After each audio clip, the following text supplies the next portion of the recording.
क्या होता है बाहुबल? अरे भाई साहब धक्का मत दीजिए, एक सेकंड आराम से भैया, लोग समझ रहे हैं ना यहाँ पे। आप धक्का दे रहे हो। क्या ये सिर्फ ताकत है या खौफ? 3 झोंक से भागलपुर से आ जा रहे हैं, कमर दर्द कर रहा, कहा सुशासन की सरकार की लौड़ा की सरकार है। तो ये या फिर राजनीति का वो अंधेरा कोना जहाँ कानून की रोशनी नहीं पहुँचती है? कह तो रहे हैं कि तेजस्वी की उम्र गुजर जाएगा, वो जन्म की तैयारी करे, ये जन्म नहीं। ऐसे पागल वाला बातचीत करते लोग सना के ला सिगरेट रे। कहानी एक ऐसे शख्स की है जिस पर पहला क्रिमिनल केस 12 साल की उम्र में लगा था, जिसके घर से पुलिस को AK-47 और हैंड ग्रेनेड मिले थे, जो कई बार जेल जाता है और फिर जेल में बैठे बैठे ही एक बार नहीं, 2 बार नहीं, बल्कि कई बार विधायक का चुनाव भी जीत जाता है।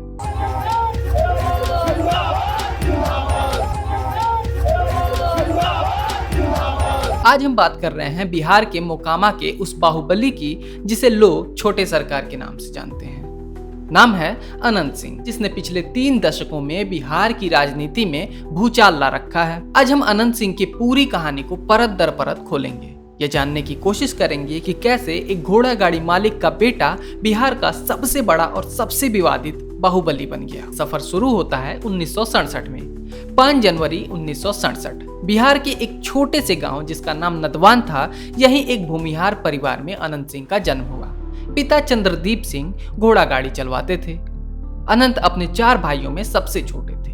अनंत सिंह के बचपन की कहानियां भी काफी अजीब हैं। कहा जाता है कि 9 साल की उम्र में यानी 1976 में वो वैराग्य लेने के लिए घर छोड़ के ही भाग गए और जा पहुंचे हरिद्वार।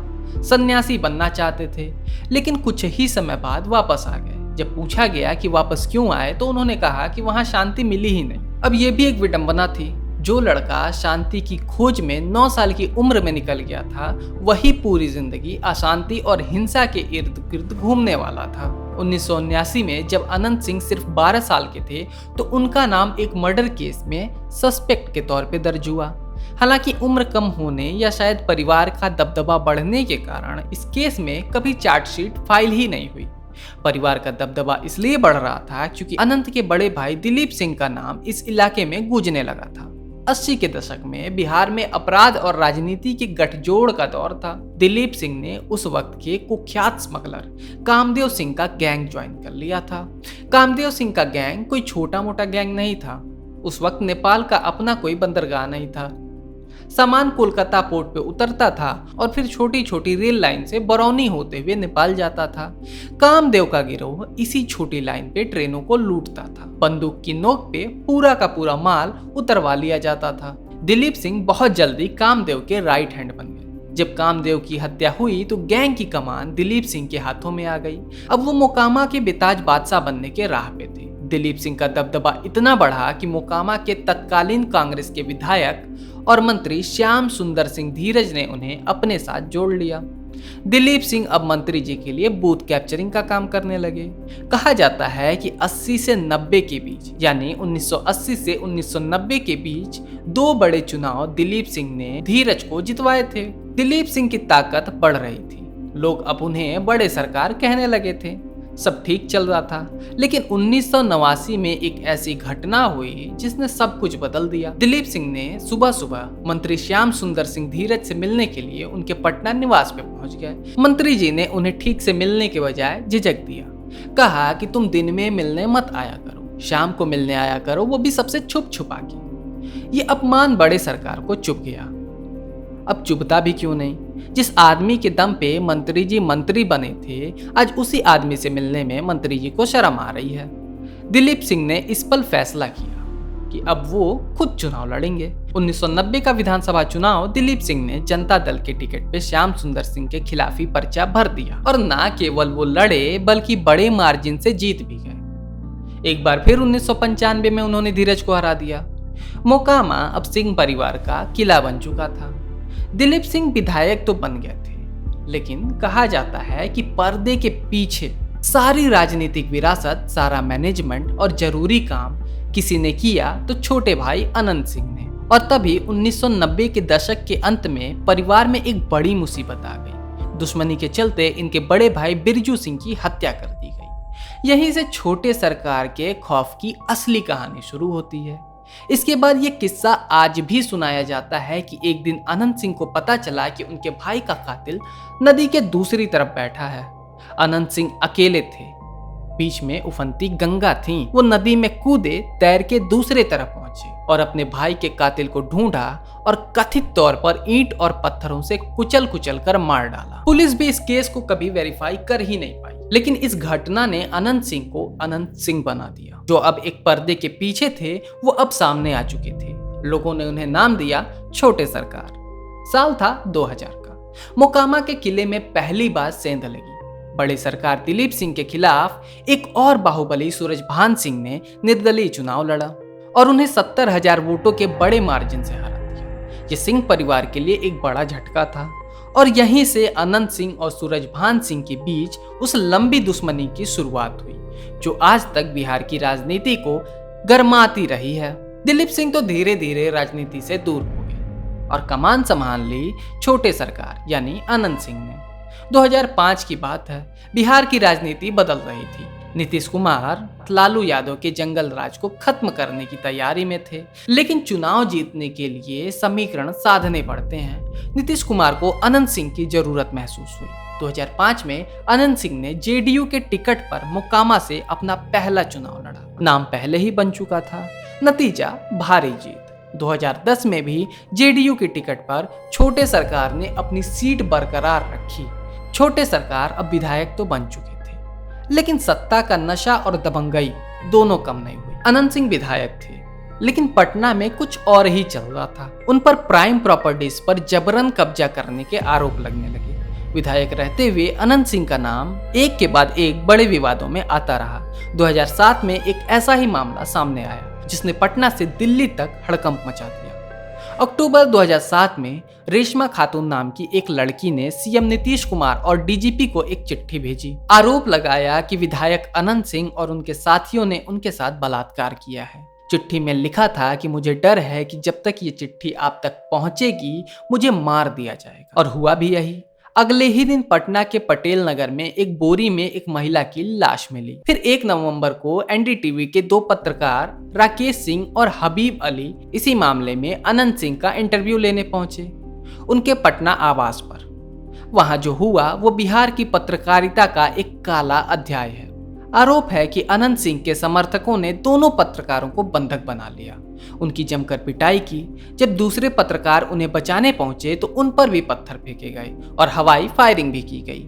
5 घंटे तक ये हाई वोल्टेज ड्रामा चलता रहा। आखिरकार सीएम नीतीश कुमार के सीधे दखल के बाद अनंत सिंह को गिरफ्तार किया गया। नीतीश कुमार की सरकार में उन्हीं का विधायक पत्रकारों के पीटने के आरोप में जेल गया, लेकिन ये बस शुरुआत थी। 2015 में एक और बड़ा मामला सामने आया। जून 2015 में 4 लोगों का अपहरण हुआ। आरोप था कि उन्होंने अनंत सिंह के किसी करीबी बहन के साथ छेड़खानी की थी। अगले दिन उन 4 लोगों में से एक का शव मिला जिसका नाम था प्रत्युष यादव। मामला तूल पकड़ गया। 24 जून 2015 को पुलिस ने अनंत सिंह के सरकारी आवास पर छापा मारा। वहां से 6 इंसास राइफल की खाली मैगजीन, एक बुलेट प्रूफ जैकेट और खून से सने हुए कपड़े बरामद हुए। अनंत सिंह को एक बार फिर गिरफ्तार कर लिया गया। अब आता है कहानी का सबसे हैरान कर देने वाला हिस्सा। 2015 में जब अनंत सिंह जेल गए तब तक बिहार की राजनीति बदल चुकी थी। नीतीश कुमार और लालू यादव ने हाथ मिला लिया था। अनंत सिंह ने कहा कि उन्हें आरजेडी के दबाव में फंसाया गया है। उन्होंने जेडीयू छोड़ दिया। 2015 का विधानसभा चुनाव सिर पे था। अनंत सिंह जेल में थे। उन्होंने जेल से ही निर्दलीय पर्चा भर दिया और नतीजा छोटे सरकार ने जेडीयू और आरजेडी दोनों के उम्मीदवारों को हरा दिया और जेल में बैठे बैठे ही चुनाव जीत लिया। ये एक ऐसे बाहुबली की वो ताकत थी जो किसी भी पार्टी की मोहताज नहीं थी। वो जेल से शपथ लेने के लिए सदन आए और शपथ लेकर वापस जेल चले गए। लेकिन 2019 में खेल और भी बड़ा और खतरनाक हो गया। अगस्त 2019 में पुलिस के हाथ एक ऑडियो क्लिप लगी। आरोप है कि इसमें अनंत सिंह ने एक विरोधी को खत्म करने की बात कर रहे हैं और इस बातचीत में AK-47 का जिक्र है। 16 अगस्त 2019 को पुलिस ने उनके गांव वाले पैतृक घर पर 11 घंटे तक रेड की और वहां जो मिला उसने देश को चौंका दिया। एक AK-47 राइफल, 27 जिंदा कारतूस और 2 हैंड ग्रेनेड। ये सिर्फ गुंडागर्दी नहीं थी, ये आतंकवाद के लेवल का जखीरा था। अनंत सिंह पर यूएपीए एक्ट के तहत केस दर्ज हुआ। वो फरार हो गए, लेकिन कुछ दिनों बाद दिल्ली के साकेत कोर्ट में सरेंडर कर दिया। 2020 का विधानसभा चुनाव आया। अनंत सिंह फिर से जेल में थे और इस बार की विडंबना देखिए, जिस आरजेडी पर उन्होंने 2015 में खुद को फंसाने का आरोप लगाया था, उसी आरजेडी ने उन्हें टिकट दे दिया और छोटे सरकार ने चौथी बार फिर से जेल में बैठे बैठे ही मोकामा के चुनाव को जीत लिया। लग रहा था कानून छोटे सरकार को कभी छू ही नहीं पाएगा, लेकिन 2022 में पहली बार अनंत सिंह को सजा। AK-47 बरामदगी मामले में कोर्ट ने उन्हें 10 साल की सजा सुनाई। सजा होते ही जनप्रतिनिधित्व कानून के तहत उनकी विधानसभा की सदस्यता रद्द कर दी गई। मोकामा की सीट खाली हो गई, लेकिन मोकामा की सीट परिवार से बाहर गई ही नहीं। उपचुनाव हुए और अनंत सिंह की पत्नी नीलम देवी ने आरजेडी के टिकट पर आसानी से जीत हासिल कर ली, यानी सरकार अभी भी उनकी ही थी। अगस्त 2024 कहानी में एक और बड़ा ट्विस्ट आया। पटना हाई कोर्ट ने अनंत सिंह को AK-47 मामले में बरी कर दिया। कोर्ट ने कहा कि प्रोसिक्यूशन ये साबित ही नहीं कर पाया कि वो हथियार अनंत सिंह के थे। रेड में स्वतंत्र गवाह नहीं थे, वीडियोग्राफी नहीं हुई थी। 15 अगस्त 2024 को छोटे सरकार जेल से बाहर आ गए। उनका जोरदार स्वागत हुआ, लगा कि अब एक बार फिर राजनीति में सक्रिय होंगे। लेकिन ये आजादी सिर्फ कुछ ही महीनों की थी।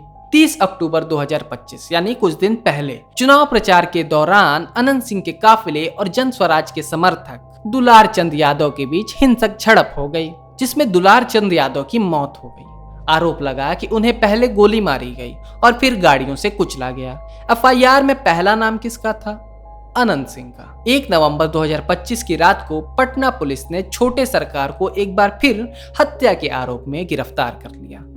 अनंत सिंह की कहानी सिर्फ एक शख्स की कहानी नहीं है, ये बिहार की राजनीति की वो सच्ची कहानी है जहां अपराध और राजनीति एक दूसरे का हाथ थाम कर चलते हैं। एक तरफ अनंत सिंह का वो रूप है जहां वो AK-47 रखते हैं, दूसरी तरफ उनका वो रूप है जहां वो अपने घोड़ों बादल और लाडला से भी प्यार करते हैं, हाईटेक बग्घी पे चढ़कर विधानसभा पहुंचते हैं और मीम्स में अनफिल्टर्ड नेता कहलाते हैं। लेकिन सवाल आज भी वही है, आखिर कैसे एक ऐसा इंसान जिस पर इतने गंभीर आरोप हों वो बार बार जनता का समर्थन हासिल कर लेता है? क्या ये उसका दबदबा है या उसका खौफ, या फिर मोकामा की जनता के लिए वो सच में छोटे सरकार हैं? आपको क्या लगता है, अनंत सिंह रॉबिन हुड हैं या सिर्फ एक बाहुबली?